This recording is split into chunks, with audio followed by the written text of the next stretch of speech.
Hello, welcome. This is a weird video. I'm not necessarily helping you do better sheets or do more interesting things. I'm rather trying to prevent you from doing terrible things, bad things with your sheets. At least I'm trying to prevent you from executing any of the pet peeves that I have about Google Sheets. After, oh my God, it's 15 years, I think, using Google Sheets, 10 years professionally, at least 10. Oh my God. It's been a long time. I've developed sort of some things that I don't necessarily like about how others use Google Sheets, and I try to help others prevent them from doing them when I see them. I let them know, hey, here's how this is going to go bad for you over many years. Let's just start with the first one, all right? Hiding columns and rows. So it's a silly pet peeve, but it has a very important reason. If you hide a row, like here, or like hide a column, what happens is that if somebody else uses this sheet, the first thing they're going to see is these, and the first thing they're going to do is going to undo that. They're going to see what is hidden there. There's no notes, there's no comments, and sure, you can comment about it, you can note it and be like, hey, this is hidden, but then there's no reason to hide it. What I like to suggest in difference or in contrast to hiding columns and hiding rows, it's just move those to another tab. Take data that you might have outside your page view, purview, and move it just to another tab. And then what is interesting and less peevy, less bad, but similar, is you can hide a tab. And if you hide a tab, it would look like this, right? Hide sheet. And you don't see that sheet down here, but you can access it here and bring it up. And hiding sheets is not as bad as hiding rows and columns because we're using rows and columns and we're going to do analysis and things in them. So I don't think it's as bad as hiding rows and columns. I do think hiding rows and columns are very bad. And it's not necessarily bad in the moment, right? And if you are used to hiding columns and hiding rows and you only use your own sheets, there is almost no problem, except you're hurting your future self because you are going to forget what's behind there, and you are always going to take an extra 2 or 3 clicks to unhide it, realize this is why I hid it, hide it again when it could really just be on another tab. That was the first one. There's 6 here. Get ready. A lot of minor irritations about Google Sheets. It's been a lot of years. I probably should have done 10 irritations for the last 10 years of my life in Google Sheets. So extra rows and columns. This is really silly peeve because everybody does it. I mean, including myself. But when you scroll to the right, I don't really like those extra rows or extra columns. What I do suggest is you can learn a very simple keyboard shortcut, Shift, Command, and right arrow if you're on a Mac. Highlight all of them and delete them. There you go. And you can do that with the rows, right? Shift, Command, down, and delete all of the rows. Super simple. That was so quick, right? I have an entire other video. After you're done watching this video, go watch that video. I share some really cool keyboard shortcuts. And that keyboard shortcut I just did, I also share, you can learn if you go escape from Spreadsheet Hell. Escape Spreadsheet Hell is a escape room that I built, three levels, and each one will teach you a keyboard shortcut, which is one of them is that. Very simple to do, and it allows you never to get lost in your sheets. If you delete all your columns and rows that you're not using, again, if you're using your own sheets for your own purposes, that's not that bad. But you're going to end up scrolling down a little bit too far, you're scrolling to the right, and it is a little minor irritation, but after many years of doing that, I was like, oh, I can just learn this one shortcut and delete these right away.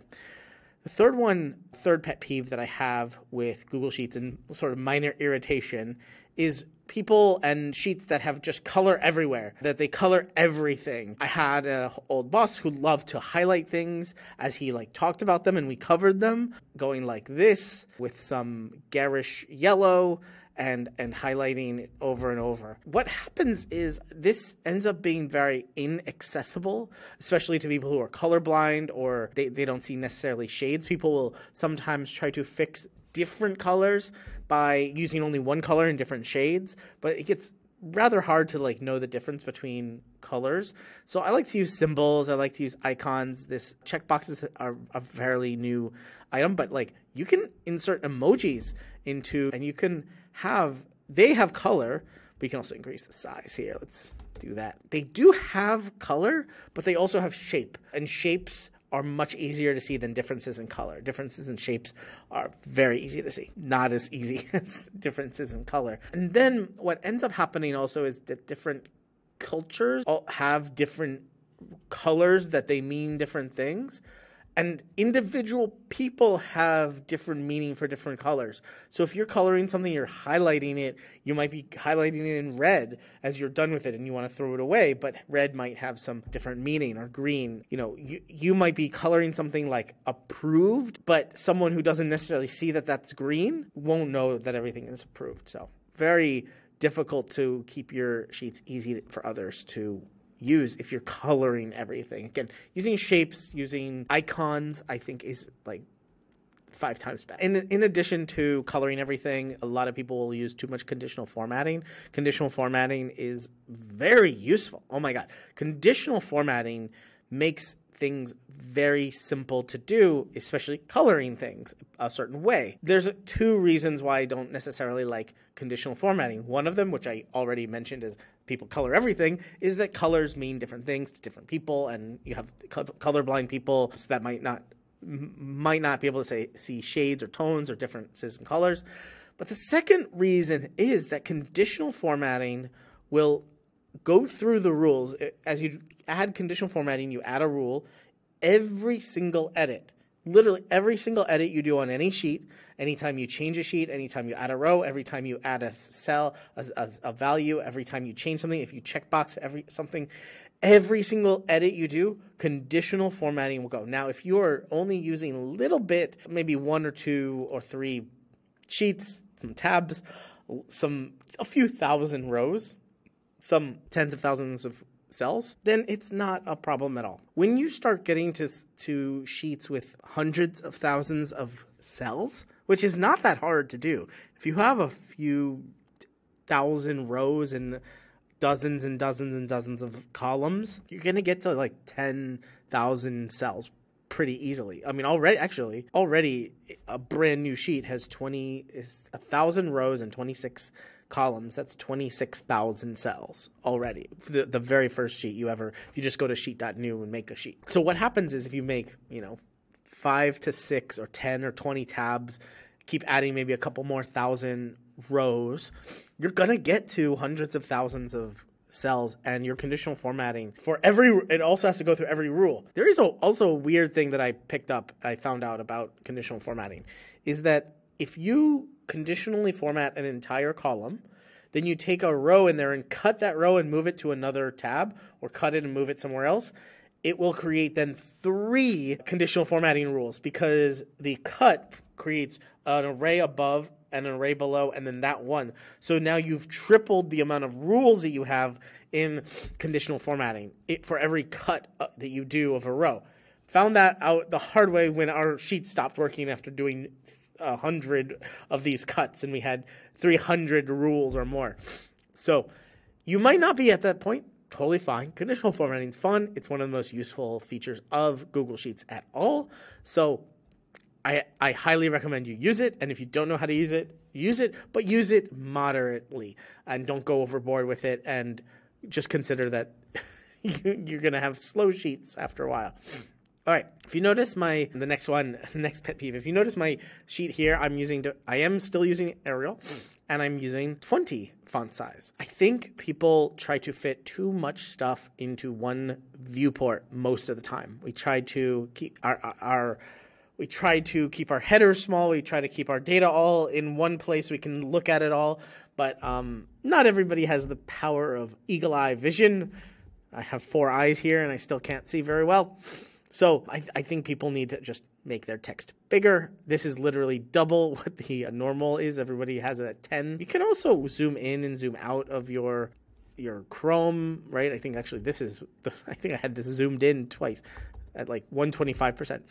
So this text actually could be way bigger, and I could zoom out a little bit more. But yeah, I think if you just increase your text, it would be much easier to read your Google Sheets. You'd be able to read much better what data you have. All right, last last pet peeve is Arial. This is a very basic single font chosen to be the default. It is the default of Google Sheets. My particular taste for a different font is something like Carla. So I'll actually change everything right now to Carla and let you see that. If you do not want to just highlight this click, highlighting everything, switching to Carla, and changing that, you might like the extension I built. So I built a Google Sheets extension called Sheet Styles. You can get it on your add-ons. Get add-ons right here inside of Google Sheets. I'll take a look. We'll look at what it does. Let's see what it does. Is it loading? No, it's not loading. Let's show that sidebar. There we go. So what it does is in a single click, it will actually change your background color to non-white if you want. So I have some pre-built settings. So it'll change your background color, it'll change your font color, and it'll change your font family to Carla. That's the three things it will do, and it does those all in one click. So actually there was one more pet peeve of mine, and it's too much contrast. The original default setting is the blackest black font and the whitest white background color. So if we just change something to like paper style, which is my favorite, is it subtly changes the background color to more of a slight beige-ish, and it changes the font color to like 444, not the harshest black. There also is, if you want just a little bit more, again, not too much color, just a little bit more color, Papyrus increases that background color a little more beigey, a little more paper-like. If you want to see different rows, I have a data style that'll highlight every other row. And if you like dark mode, I also have a one-click dark style here in Sheet Style. Also, you can create your custom styles. You can choose whatever background color you want. If you want maybe grayish red and you want your font color to be something like, let's say, blue, set that custom style and it will change everything. Oh, that's a little weird. But if you have some college you like or some brand colors you want to make your sheet, and also the great thing about this add-on is it's not permanent. If you wish to return to the default, meaning the whitest white and blackest black, scroll down and you can reset everything to default. So you can use Google Sheets how you like them. If you like this sort of less contrast kind of look, it is lighter on the eyes, you have much less headaches, you can read a lot more inside of Google Sheets. If you like it but your boss doesn't, you can get this, change it to Papyrus style, work as you wish, and then return it to default for your boss. So enjoy Sheet Styles, and I got a couple more videos here for you to watch if you enjoy these kinds of things and you want to make your sheets better for others to use. Sometimes we want to make our sheets better for ourselves to use, right? Making better sheets, and my tutorial is Better Sheets, was really about making the experience you have in Google Sheets better and making your sheets better for yourself. But also I have another video here about making sheets easier for others. So check out, enjoy. I hope you enjoy that video. Bye.